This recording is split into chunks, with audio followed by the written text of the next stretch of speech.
Hello, welcome, Cabbage here.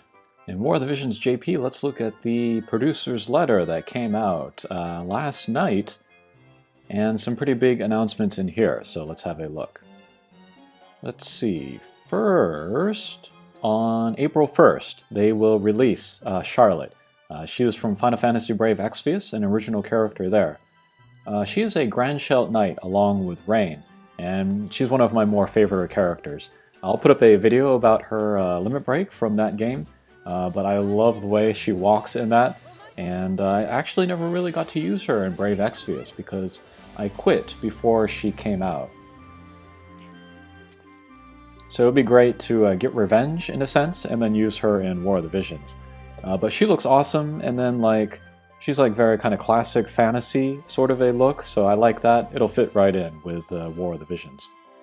She is Lightning Element, which is another thing that I like. My Lightning box is not very strong, so I think I am going to pull for her. Main job is a new one, Holy Shield Knight, maybe? Subjobs Monk and Thief. Monk and Thief is interesting. That might give her some nice movement, or support abilities, or kind of like off-healing, stuff like that. But yeah, it's really going to come down to her main job. And then her being cost 90 means that she's probably going to be pretty good.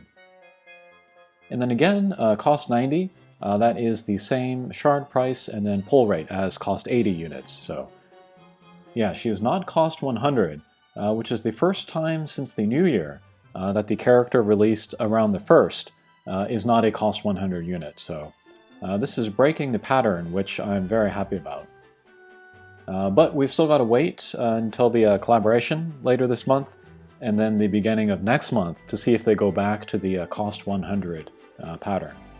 But limit break here, let's see, big AoE, big damage for 3 turns will break attack and magic, and then will also raise own defense and spirit for a turn.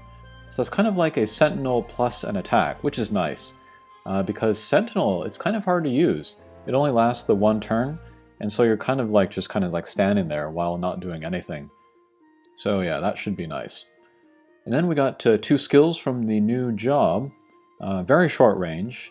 3 turns will break lightning resistance, that's nice.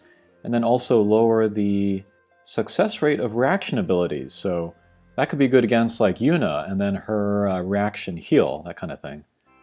And then here's another kind of medium range, small AoE, medium damage, and then lower agility. So interesting, breaks and maybe some damage. And then according to the description here, she will be more of a magic tank. Which works, because I have Megamont at 115, he can be my physical tank. Maybe Charlotte here can be my magic tank. And, I still have Sasayaki and Rain and MR tanks and stuff, but yeah, nothing really lightning, so this will be nice to have. And it's been a while since I have chased and then maybe built a unit in real time. I got Megamont and Helena, but I slow built them. The last new unit that I got that was built in real time where I was getting shards for them was... Christmas units don't really count. Maybe Garble. It might have been Garble. He might have been the last unit that I built, over, the 2 weeks, those initial 2 weeks that he was released. Yeah, I think that's right.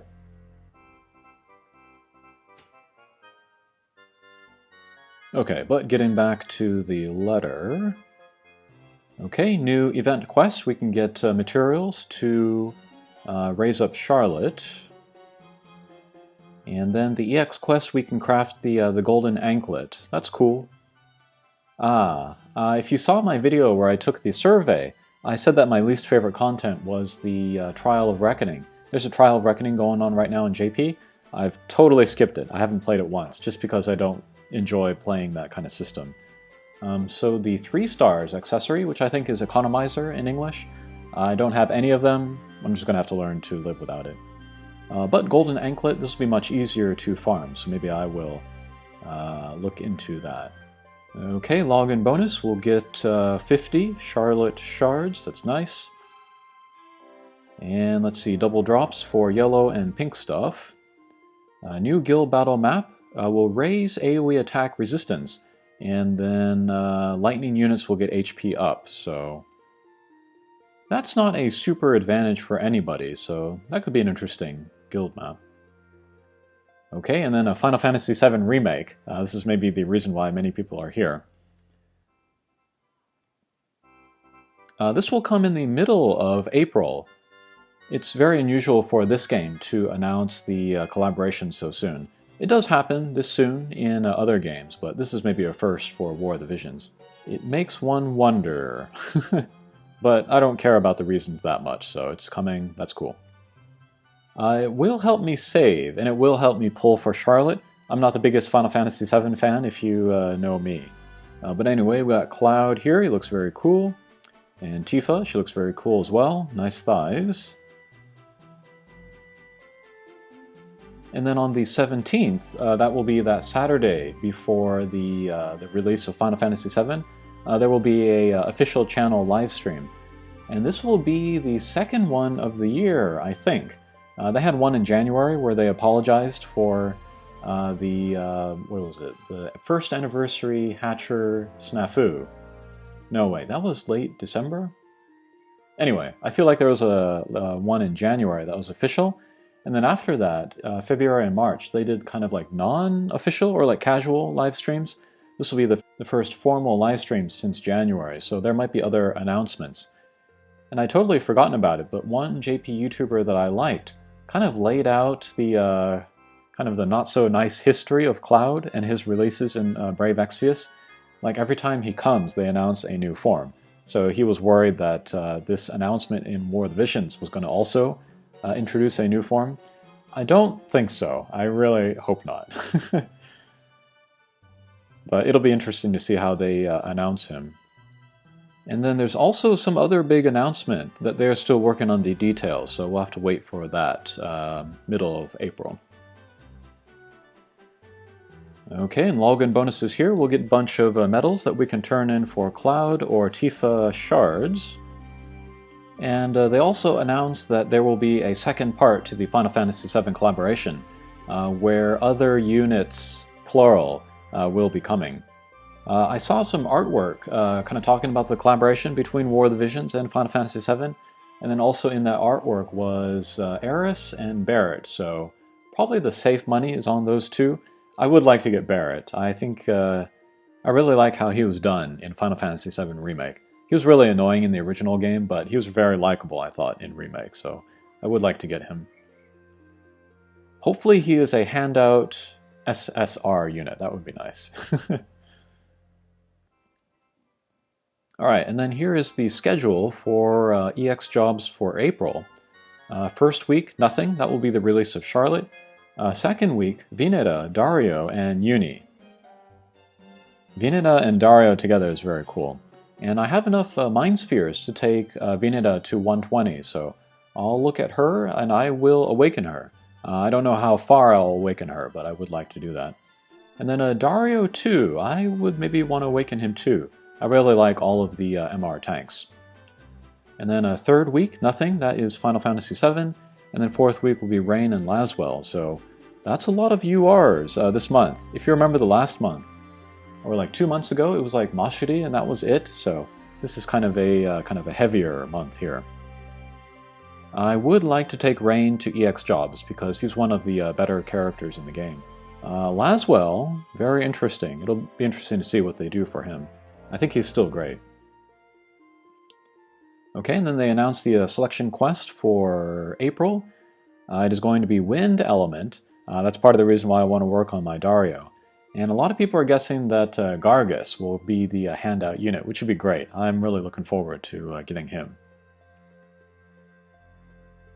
And yeah, I've said this many times before, but selection quests are my bag. They're kind of the thing that I'm most interested in and excited about. And yeah, I've been working on my MR units.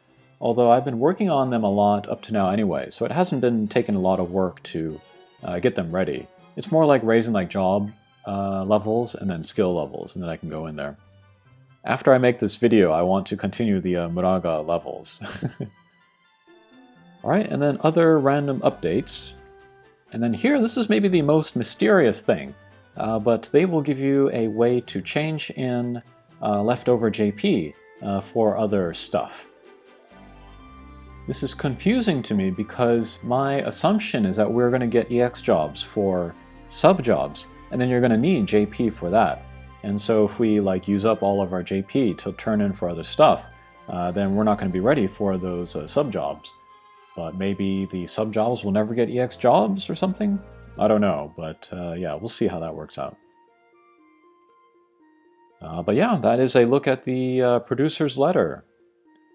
So I will be pulling for Charlotte. I'll pull just a little bit. She's not limited, so I don't need to rush, but hopefully I can get her day 1. And maybe I'll build her up to 115 during the 2-week period. We'll see how her skills are. And then for Final Fantasy VII, I'm going to wait on Barrett, so I'm going to skip that first part of the collaboration. Alright, I think I'll do it for this video. Thanks for watching, and we'll see you again. Take care.